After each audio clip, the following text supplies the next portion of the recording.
Politics does make for strange bedfellows. Akhilesh Yadav and Mayawati, both leaders of political parties which have been sworn enemies for decades, have come together to fight the BJP juggernaut in Uttar Pradesh. The NDA in 2014 had won 73 out of the 80 Lok Sabha seats in Uttar Pradesh. This time around, with the SP-BSP combine in play, analysts have already started predicting that they will be reduced to less than 23 seats. How do you see this playing out, sir? Well, it's generally believed that the coming together of the Samajwadi and the BSP would fetch them, by pure mathematical calculation, 44% of the total votes in the state, which could even be more or maybe a little less. But you know, in politics, what's more important than mathematics or arithmetic is the chemistry. Chemistry not just at the top between political leaders, but chemistry on the ground between political workers. And perhaps for this reason, Mayawati was upfront in her defense of Akhilesh Yadav against the BJP's registration of cases against him in the mining scam. Right. And Akhilesh was upfront in being deferential. And saying any insult of Mayawati is saying that any insult to Mayawati shall be an insult to him, and this his workers should remember. Absolutely. Now, this is a bid to create a chemistry between the party workers on the ground. You see, they have fought each other for years. The last time the two parties came together was also when the BJP was ascendant in the middle of the Ram Temple movement, 1993. And they came together and they stalled the BJP's return. BJP getting installed in power.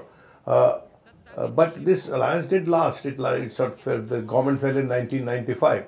But this time around, one hopes that it's a new Samajwadi party under Akhilesh Yadav, who is a flexible leader. He had at the very outset said that he would be willing to cede ground to Mayawati in the negotiations. He wouldn't stand on prestige. But Mayawati was good enough to him, and he made it a point at his press conference to underscore this, that both parties shall be contesting 38 seats each, leaving the rest to some minor allies and 2 seats to the Congress. But sir, you're very right in pointing out that how this plays out at the grassroots level is important. One of the SP MLAs has gone on record, Hariom Yadav has gone on record saying that, the alliance will work as long as Akhilesh Yadav bows down to Mayawati and to her every wish, and it may not work in other cases. But going forward, in a chemistry like this, obviously there are ambitions of respective leaders, and it may not, go down very well with the party workers because they lose their pelf and privilege on the grounds.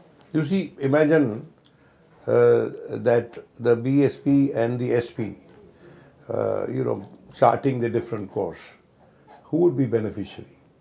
You see, unfortunately for the BJP, the climate today is not dissimilar insofar as other political parties are concerned, and their chemistry with the BJP is concerned. It's not dissimilar to 1996, when, being led by such a popular leader like Mr. Atal Bihari Vajpayee, BJP failed to get a majority in the Lok Sabha during the no trust motion, and the Vajpayee submitted his resignation.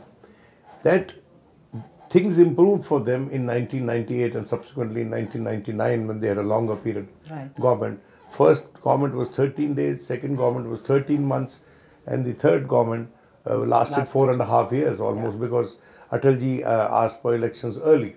Now, today the BJP is in pristine seclusion and isolation, so to speak, from other political parties, primarily because of the manner in which they have wielded power and the manner in which they have treated contemporary politicians in other parties.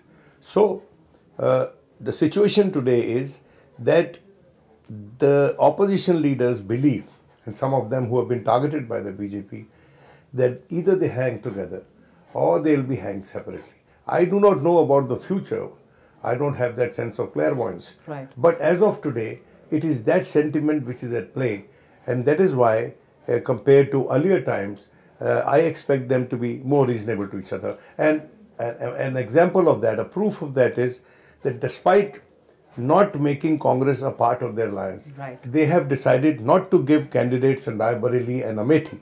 Now, this is, in politics, such gestures mean a lot and leave a lot of scope and a lot of room for maneuver. For post-poll alliances or even pre-poll, because there's a lot of time. We don't know. A lot of still some many days left to the model code of conduct coming into being. So, in a manner, what you're saying, sir, is that what BJP has been saying all along, that they are all coming together because of a fear factor of the Modi juggernaut repeating itself, and not really because they have a shared vision. No, I would not call it fear factor. That's the wrong word. Distrust of BJP leadership of the time. Right. It is distrust of BJP leader of the time. Mind you, politicians are way more braver than journalists can ever be. Yeah, true. You know, I've seen them fighting emergency. Absolutely. I've seen them spending time in jail. They are the people who can fight adversaries and they have the guts to do that. So I won't call it the fear factor. I will call it the trust deficit that exists between parties that are not with the BJP, are against BJP, and even the parties which are within the NDA and yet not able to totally reconcile to the idea of being led by the BJP. There is a lot of problem within the NDA as well. You have seen people leaving the NDA. Absolutely. The TDP has left. The Kushwaha party has left. So Shiv Sena is in great discomfort. Correct. So I think that the BJP leadership has to reflect on the way they have handled power.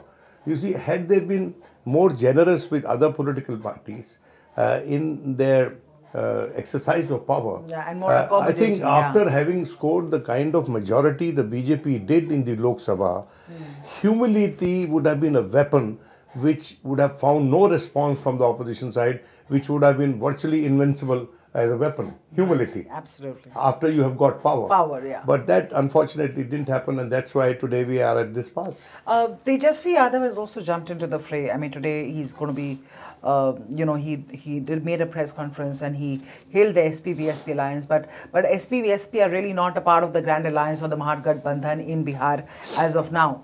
How do you see this playing out? Do you think things are going to play the way Tejashwi Yadav imagines that they should be playing out? You see, in Bihar, you see, together UP and Bihar constitute 120 seats. Absolutely. So they are They pave the way for the centre. They lay the road to power. Yeah. Tejashwi is a formidable leader today in Bihar, and he's in alliance with the Congress and and other political parties like the one led by Mr. Jitan Ram Manjhi. Yeah. And he's also still not given up hope to get the Lok Janshakti party on his side. Right. But Kushwaha is already on their side. And Kushwaha is a Koiri leader. Koiris and Kurmis, their base overlaps. So Kushwaha is a kind of a counter to Nitish Kumar in the opposition alliance. Right. Now, insofar as his overture to Akhilesh is concerned, and also to Mayawati is concerned, mind you, Paswan remains relevant in Bihar, and Mayawati remains a marginal player in Bihar. And that's true. Because because Bihar doesn't have any sizable population of the Jatavs amongst the Dalits.